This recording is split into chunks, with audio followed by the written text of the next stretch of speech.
Studio बानावर बिशुनगंज। होगे बेनी ओइसन दुख हमर दिल में छोड़ी जाना होगे।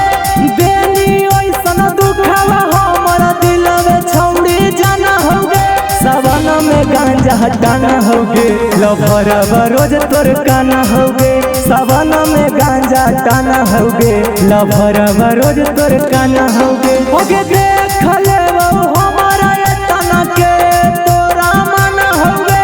देख ले हमारा तना के तोरा माना होगे।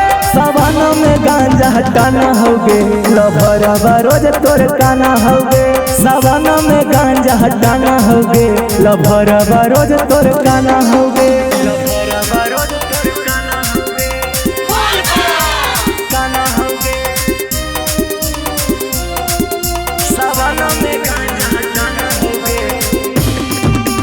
काना होगे। लभरवा रोज तोर काना होगे।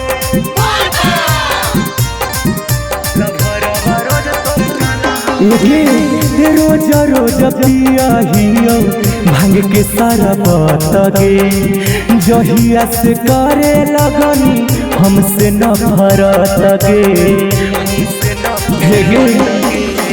रोज रोज पिया हियो भांग के सारा बतगे। जहिया से करे लगनी हमसे न भरतगे। होगे नौसावा में होके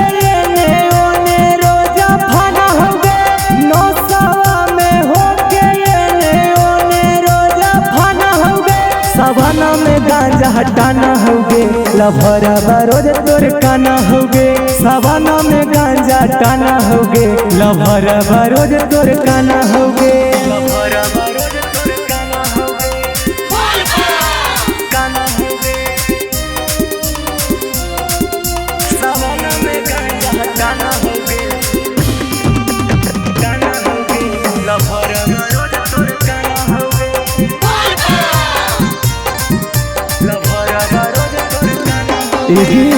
हमारा पर बिछाई देहनी नफरत के जा लगे। माफे नहीं करत तोरा बाबा महाकाल गे। हमारा पर बिछाई देहनी नफरत के जा लगे। माफे नहीं करत तोरा बाबा महाकाल गे। अगे कैसन हो तोरा चाल सोनुआ बढ़िया से पहचाना होगे। कैसन हो तोर चाल रोहितवा बढ़िया से पहचाना होगे। सावन में टाना होगे। लभरवा रोज तोर काना होगे। सावन में गांजा हटाना होगे। लभरवा रोज तोर काना होगे। भोलेनाथ रिकॉर्डिंग स्टूडियो बानावर बिशुनगंज।